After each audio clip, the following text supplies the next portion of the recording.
My fiancé lied. I'm going on a girl's trip to Miami. I saw her location was at a local hotel with a male coworker. I texted, "Have fun." Then I sent her strict parents to the hotel room to surprise her. The panic in her voice when she realized who was knocking on the door was priceless. Original post. I, 32 male, have been with my fiancé, 29, for 4 years. Engaged for 11 months. Wedding was supposed to be in 5 months. I say was because that's not happening anymore. Some background. Her parents are old school. Like, seriously traditional. Her dad is a retired military officer. Her mom runs their church's women's ministry. They're the type who believe in courtship over dating. No living together before marriage, the whole 9 yards. We actually had to get their formal blessing before I could propose. It was a whole ceremony. My fiancé always played the perfect daughter around him. Modest clothes when visiting. No alcohol. Church every Sunday when we stayed at their place. But with me, different person, which was fine. People contain multitudes, right? I thought I knew the real her. Turns out I didn't know her at all. Last Thursday, she told me she was going on a girl's trip. Her college roommate was turning 30, and they were celebrating in Miami for the long weekend. She'd been talking about it for weeks. Show me the group chat planning it. Her best friend was going, 2 other college friends. Seemed legit. "I'll miss you," she said, kissing me goodbye Thursday morning. "But I need this. Work has been so stressful." "Have fun," I said. "Send pics of the beach." She left around 10 a.m., supposedly heading to the airport. Her flight was at 1:30 p.m. Here's the thing about our relationship. We share locations. Have for 2 years. Started after she got a flat tire on a highway late at night, and I couldn't find her for an hour. Scared us both. After that, Find My Friends became standard. Neither of us ever questioned it or turned it off. Around 3 p.m., I was bored at work and decided to check if she'd landed safely. Pulled up the app expecting to see her in Miami. Her location showed she was 15 minutes from our apartment, at a hotel. A nice one, but definitely not in Florida. My first thought was the app was glitching. I refreshed it. Same location. Closed the app, reopened it. Still there. I texted her, "Land safely." She replied almost immediately, "Yes. Already at the hotel. Weather's gorgeous. Miss you already." 2 hearts. I stared at that text for a solid minute. She was lying. Right to my face. Well, right to my phone. Something cold settled in my stomach. I pulled up the hotel's website. It was a boutique place, $300 a night, known for being romantic and discreet. Not exactly a girl's weekend destination. I call her best friend, the one supposedly on this trip. "Hey, is the birthday girl having fun?" Confused silence. "What birthday girl? I'm at home. I have work tomorrow." "Aren't you in Miami?" "For the trip." "What trip?" I haven't talked to her in like 2 weeks. My heart was pounding now. Never mind. Wrong number. I hung up before she could ask questions. So, my fiancé was at a local hotel, lying about being in Miami, and her best friend knew nothing about any trip. The math wasn't hard. I could have driven there, made a scene, confronted her directly. But I sat at my desk, thinking about who she really was. Thinking about 4 years. Thinking about the $15,000 I'd already put down on the wedding venue. And then I thought about her parents. Look, I know this sounds calculated. It was. But you have to understand, her parents trusted me. They'd welcome me into their family. Her dad taught me how to smoke brisket properly. Her mom sent me birthday cards with handwritten notes. They believed their daughter was a good Christian woman who'd save herself for marriage. That was a lie too, obviously, but they didn't need to know that part. What they didn't need to know was that their daughter was about to marry me while screwing someone else at a hotel 20 minutes away. I called her mom. "Hi, sweetheart. How are you?" "I'm good, ma'am. Actually, I have a surprise planned, and I need your help." Her mom loves surprises. Loves them. She planned an elaborate proposal surprise for her husband's 60th birthday. "Oh, how exciting. What do you need?" "Well, she thinks I'm working late tonight, but I want to surprise her.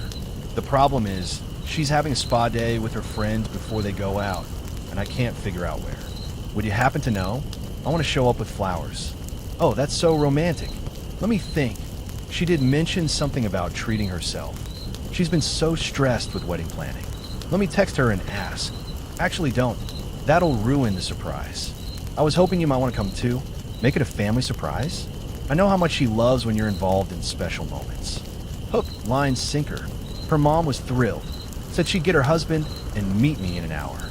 I gave her the hotel name and said I'd meet them in the lobby at 6 p.m. Then I texted my fiancée, "How's Miami? Weather looks amazing from your pics." She sent back a sunset photo. I reverse image, searched it. Stock photo from 2019. I drove to the hotel and waited in my car, watching the entrance. Her parents pulled up at 5:55 p.m. in their Buick, her dad looking confused but game, her mom practically bouncing with excitement. "I'm so glad you thought of this," her mom said, hugging me. "She's been so anxious about the wedding. A surprise will be just the thing." "I have the room number," I said. She texted me earlier. This was a lie, but hotels have lobbies and lobbies have front desks, and I had her name. "Excuse me," I said to the concierge. "I'm meeting my fiancée. She's staying here? Could you tell me the room number?" He shouldn't have given it to me. Privacy policy and all. But I showed him a picture of us together.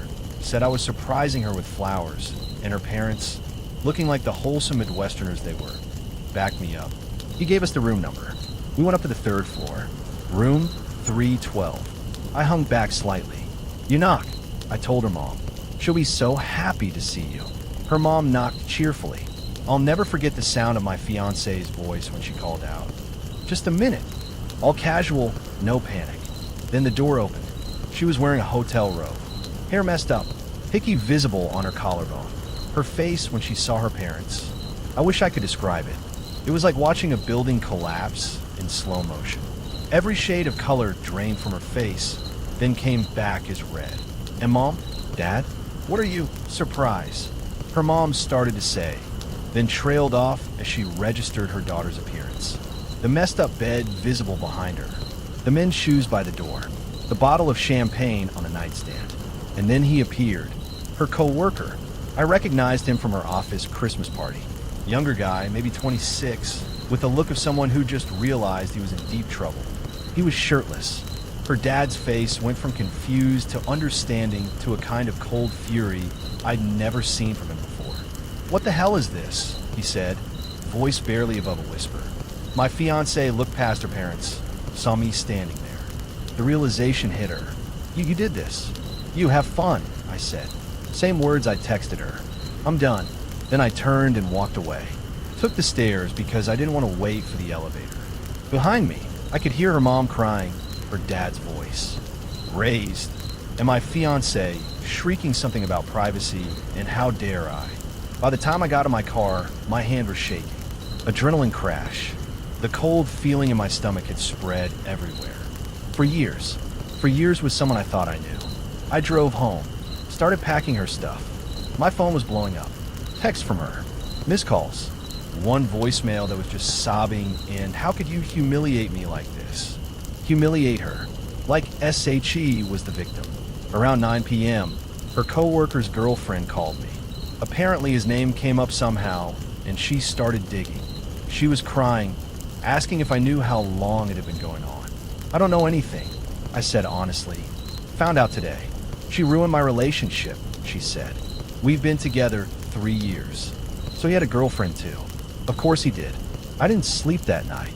Just packed boxes and tried to figure out how my life had detonated in 12 hours. Update 1, 3 days later. Holy crap, this got attention. Thanks for the support, I guess. Here's what's happened since. First, the co-worker situation. Turns out he and my fiancée weren't just having a weekend fling. According to his now ex-girlfriend, who's been texting me updates like we're allies in this, we kind of are. They've been together for at least 4 months. For months of lies. For months of her coming home to me, sleeping next to me, planning a wedding with me, while carrying on with this guy. His girlfriend found texts on his phone going back to January. Explicit stuff. Plans to meet up. Hotel reservations at 3 different places. They were careful. Always paid cash. Always used fake names. Never posted anything. Professional level deception. My fiancée showed up at the apartment Sunday morning. I changed the lock Saturday night. My name's the only one on the lease, always has been. She pounded on the door for 10 minutes. Let me in. This is my home too. Your stuff is in boxes in the hallway, I said through the door. Take it and leave. We need to talk about this. Nothing to talk about. I saw what I saw. We're done. She switched tactics then. Started crying. Please, please. I made a mistake. One mistake. It didn't mean anything. 4 months is not one mistake. That's a choice you made over and over. Who told you that? I didn't answer. This isn't fair. She was screaming now. You had no right to bring my parents. You had no right to humiliate me. I'm going to sue you for what? Telling your parents where you were? That's not illegal. You violated my privacy. We share locations. You knew I could see where you were. You lied about Miami. You chose to betray both of us. I just made sure the people who needed to know found out. She went quiet. Then, voice dripping with venom, my dad had a heart condition. He could have had a heart attack from shock. That would have been your fault. The manipulation was almost impressive. Almost. Your dad looked pretty healthy when he was screaming at you, I said. Take your boxes. Don't come back. She grabbed what she could carry and left. Came back with her mom an hour later for the rest. Her mom didn't say a word to me. Just helped load boxes into their car with this hollow, devastated look on her face. I actually felt bad for her. She didn't deserve this either. But here's where the entitlement really kicked in. Monday morning, I got a call from a number I didn't recognize. Hello. Is this him? The fiancé. A man's voice. Aggressive. Who's this? This is her uncle. And I want you to know you're a coward and a piece of garbage for what you did to my niece. Excuse me. Real men handle their business privately. They don't involve families. They don't try to destroy a woman's reputation with her parents. You could have walked away quietly, but you chose to be cruel. She was cheating on me. For 4 months. At a hotel 15 minutes from our home. That's between you two. You didn't have to drag her parents into it like some kind of psycho revenge plot. Her parents had a right to know who they were supporting in this wedding. A wedding they were helping pay for, by the way. He called me a few names I won't repeat and hung up. That set the tone for the week. Her family has completely circled the wagons, but not in defense of her. They're defending their family honor. See, to them, the worst part isn't that she cheated. It's that people know she cheated. The embarrassment, the shame. In their church circles, in their community, word is spread. She's the pastor's daughter who got caught with her pants down. Literally. Her mom texted me Tuesday. I hope you're happy. You've destroyed our family's reputation. We showed you nothing but love, and this is how you repay us. By humiliating our daughter publicly. Shame on you. I replied, your daughter destroyed your family's reputation when she chose to have an affair. I just made sure the wedding was canceled before you wasted any more money on it. You're welcome. She didn't respond. Meanwhile, my ex-fiancé, has been telling anyone who'll listen that I'm controlling and emotionally abusive, and that's why she cheated. Classic Darvo. Deny, attack, reverse victim, and offender. A few mutual friends have reached out, clearly having heard her version. Most ask what happened. I tell them the truth. Short version. She lied about a trip, I saw her location, caught her at a hotel with another guy, and ended it. Some believe me. Some clearly don't. One of her friends actually said, even if that's true, you didn't have to bring her parents to the hotel. That's messed up. Would you rather I'd let her marry me while continuing an affair? I just think there were better ways to handle it. Better for who? She didn't have an answer. The engagement ring is sitting in my safe. Custom designed, cost me about $8,000 total. I'll be asking for it back. Something tells me there's going to be a fight. Update 2 1 week later. The ring situation exploded exactly how I expected. When I asked for it back through text, my ex sent me a screenshot of a legal website claiming engagement rings are conditional gifts. And if the engagement is broken off due to the giver's actions, the recipient keeps it. You sabotaged our engagement, she wrote. So legally, the ring is mine. I forwarded that to my lawyer. Yes, I got a lawyer. When someone threatens to sue you and claims your property, you get a lawyer. My lawyer sent her a formal letter explaining that. 1. The engagement ring was custom designed and fully paid for by me too.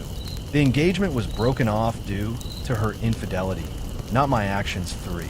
In our state, the ring returns to the giver when the engagement ends, regardless of who broke it off for. If she doesn't return it within 14 days, we'll pursue legal action. Her response? She claimed I was harassing her and that the letter constituted intimidation. Then came the dirty tricks. Tuesday of this week, I got a call from my apartment building's management office. Someone had filed a complaint claiming I was holding a woman's belongings hostage and refusing to let her access the residence she legally lives in. The complaint was anonymous, but come on. I had to provide my lease showing I'm the sole occupant, utility bills in my name only, and confirmation that no other adults were registered at the address. The management company was apologetic once they saw the documentation.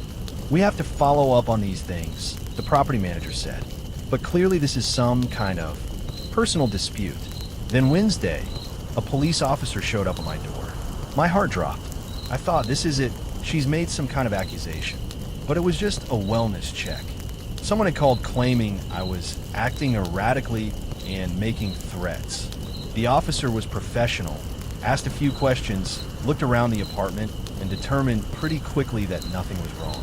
Does this have anything to do with a breakup? He asked. How'd you guess? He sighed. We see this sometimes. Someone trying to create a paper trail, make the other person look unstable. My advice? Document everything. Don't engage directly. Let lawyers handle it. I thanked him and he left. The next day, I found out she'd been calling the wedding vendors claiming we canceled mutually and asking for our deposits back, specifically refunds to her accounts, not mine. The venue coordinator called me to verify. Your fiancé called asking about the deposit refund.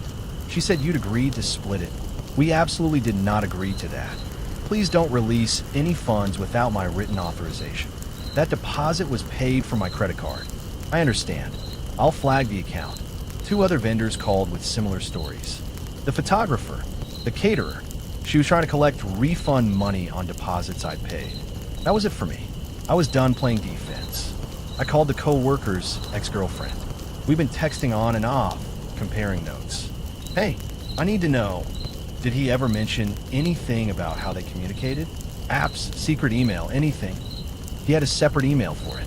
I found it when I went through his phone. Why? Because she's trying to steal money from me and claim I'm the crazy one. I need proof that she initiated this. That wasn't just some mistake like she's claiming. She sent me screenshots, emails between them going back 6 months.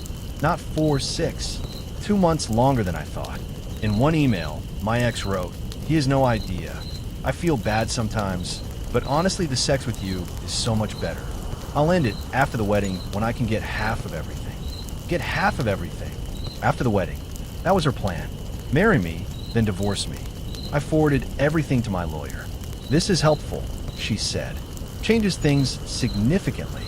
If she was planning to defraud you through marriage, that's relevant to any property claim she might make. And a vendor issue, that's potentially fraud. What can we actually do? First, we get the ring back. With these emails showing premeditation, no judge will let her keep an expensive ring given in good faith when she was planning to defraud you. Second, we document the vendor scam attempt and put her on notice that any further attempts will result in criminal charges. Third, we send a cease and desist regarding the false reports. The cease and desist went out Friday. It included documentation of the false complaints, apartment, police, documentation of her attempts to fraudulently obtain refunds, copies of the emails proving her affair was premeditated, a demand for the ring's return within 7 days, a warning that any further harassment would result in police reports and potential civil action. Her dad called me that night. I almost didn't answer, but something made me pick up. "Son," he said, and his voice was tired. Not angry, just tired. "I owe you an apology." I didn't say anything. Her mother and I, we were so angry. At you. Because it was easier than being angry at her. Easier than accepting what she did. But I've seen those emails now. She showed them to us, tried to explain, and they made it worse. "I'm not sure what you want me to say, sir." "Nothing. I just wanted you to know we're not fighting you on the ring. She'll return it this weekend. And I'm sorry.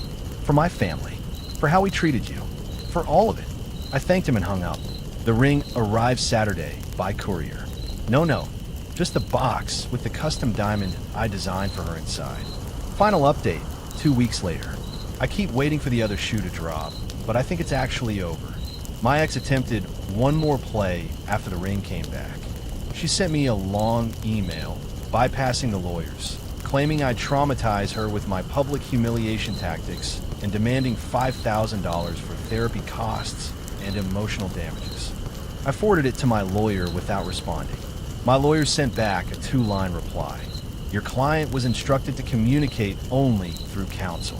This email constitutes violation of that agreement. Further direct contact will be reported as harassment. Silence after that. The vendors all cooperated once they understood the situation. Most were sympathetic. Apparently, this isn't as uncommon as you'd think. People break up. Someone tries to grab refunds they're not entitled to. I got back about $11,000 total in deposits that could be refunded. Lost about $4,000 in non-refundables. Expensive lesson, but cheaper than a divorce. The coworker got fired. Not directly because of the affair. That would be messy legally. But because his ex-girlfriend sent the emails to HR, and apparently several of them were sent during work hours from his work computer and contained explicit content. IT policy violation. He's gone. My ex still works at the same company.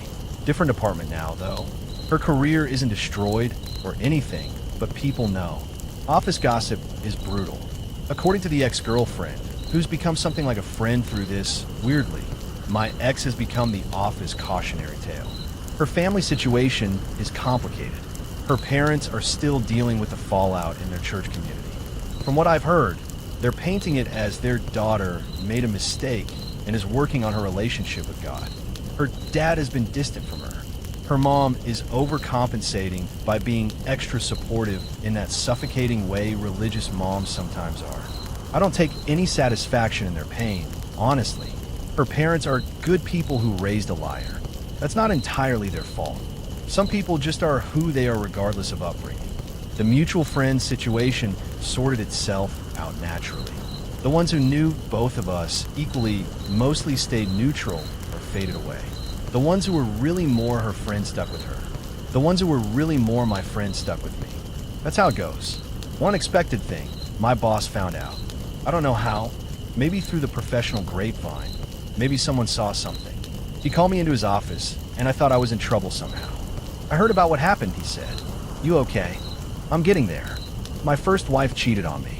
Found out 3 months into the marriage. Worst time of my life. He paused. But I'm remarried now. 15 years, 3 kids. Life goes on. Better than before, actually. I didn't know what to say, so I just nodded. Take whatever time you need. Mental health days are there for a reason. That kindness almost broke me. I took him up on it. Took a Thursday and Friday off. Drove to my parents' place. Sat with my mom while she fed me too much food and didn't ask questions. The ring is now at a jewelry store on consignment. I don't want to keep it. Don't want it in my possession. Whatever it sells for will go toward the deposit money I lost. Poetic in a way. My mom was furious when she heard what happened. Not at me, at my ex. I welcomed that girl into our family, she kept saying. I taught her my pie recipe. The pie recipe betrayal seemed to hit her hardest somehow. Go figure. As for me, I'm fine. I'm not fine. I was going to marry someone who was planning to divorce me and take half my stuff. Someone who looked me in the eyes every day for 6 months while carrying on with another man. Someone who lied about a trip to Miami while staying at a hotel 15 minutes away. The audacity of that still gets me. She didn't even go far. Just assumed I'd never check. That's how little she thought of me. But I'm functional. Going to work. Eating meals. Sleeping okay most nights. Started playing basketball again on Sundays with some old college buddies. One of them just went through a divorce himself, so we've got that dark humor bond going. I don't regret bringing her parents to the hotel. Some people might think it was excessive. Cruel even. But here's the thing. They were paying for part of this wedding. They had a right to know who they were supporting. And yeah, part of me wanted her to face real consequences. Not just a quiet breakup where she could control the narrative, but consequences she couldn't spin her way out of. Is that petty? Maybe. But I spent 4 years with someone who was using me as a stepping stone to financial security while sleeping with someone else. Who was going to legally bind herself to me while planning to take half of everything I had. I think I earned a little pettiness. Last thing, Her dad texted me yesterday. Just one line. You would have been a good son-in-law. I'm sorry my daughter didn't deserve you. I didn't respond. What do you say to that? I saved it though. For the days when I wonder if I did the right thing. For the days when part of me misses her. Not her exactly, but the person I thought she was. The life I thought we were building. That text reminds me, the life wasn't real. The person wasn't real. What was real was a woman at a hotel, in a robe, with another man's shoes by the door. And I walked away from that. That's the only part of this story I need to remember.